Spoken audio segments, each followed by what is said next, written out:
This is question number 8. In part 8, we're asked to solve for x between 0 and 360 degrees. The equation cos of x minus 20 degrees is equal to negative 0.437, giving our answers to the nearest degree. So part 8 carries 4 marks.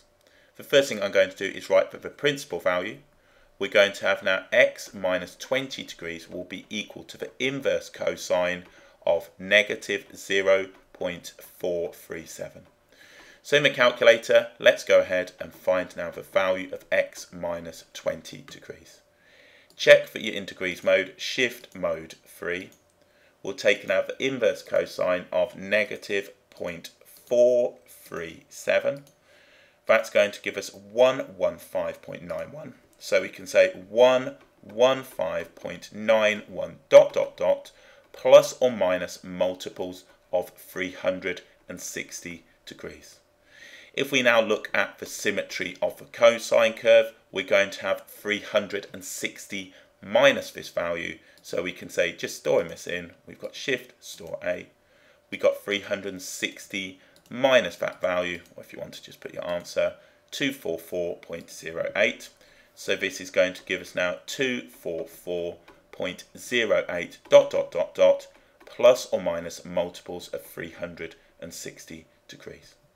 So if we now just add 20 to both sides, we're going to have on here now the first one, x will be equal to 135.91 ... plus the multiples, or minus plus or minus multiples of 360. Then the bottom one, we're going to have 264.08 ... plus or minus multiples of 360 degrees. So we're interested in the solutions from 0 to 360. We don't need to add or subtract any multiples. Therefore, what we've got then is now to the nearest 1 degree, 136 degrees, and we have 264. So 264 degrees. The reasons I've added now multiples of 360 is if we needed to go outside the interval.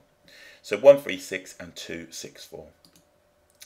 In part B, we're asked to find the exact values of theta in the interval from 0 to 360, for which 3 tan theta is equal to 2 cos theta.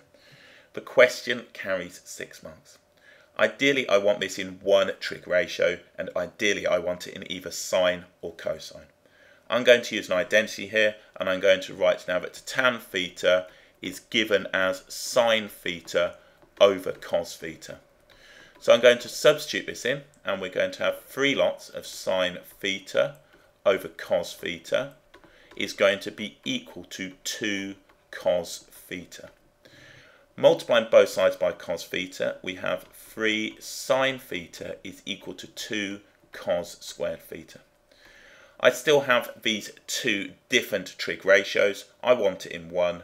I can see an identity that I can manipulate here. We can see that cos squared theta plus sine squared theta is going to give us 1. Therefore, all I'm going to do is write that cos squared theta will give us 1 minus sine squared theta. So what I can do here is use an identity to write this whole equation in terms of sine.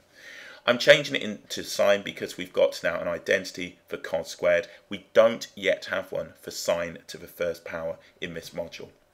So what we've got is 3 sine theta is going to be equal to 2 lots of 1 minus sine squared theta. This gives us a quadratic equation in sine theta.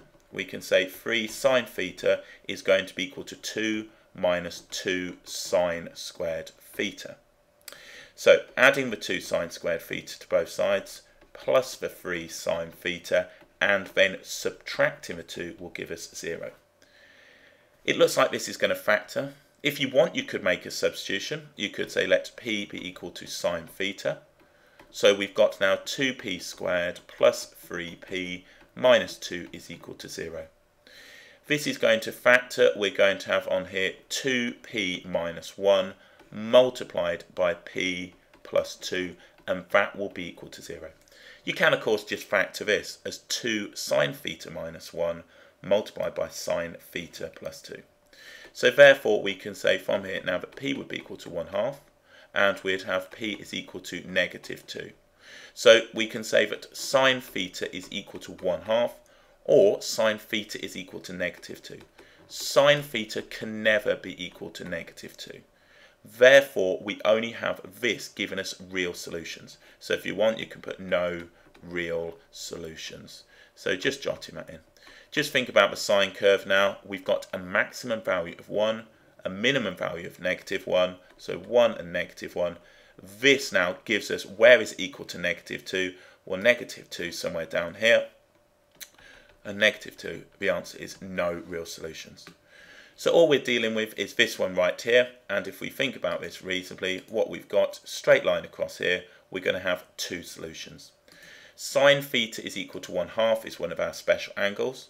We could look at that on a calculator, or we could simply say now the principal value for theta. So theta would be equal to the inverse sine of 1/2. That would give us 30 degrees. By symmetry, theta is 180 degrees minus the 30 degrees, which is going to give us now the 150 degrees. So we can say that 30 degrees and 150 degrees are the only 2 solutions in the interval.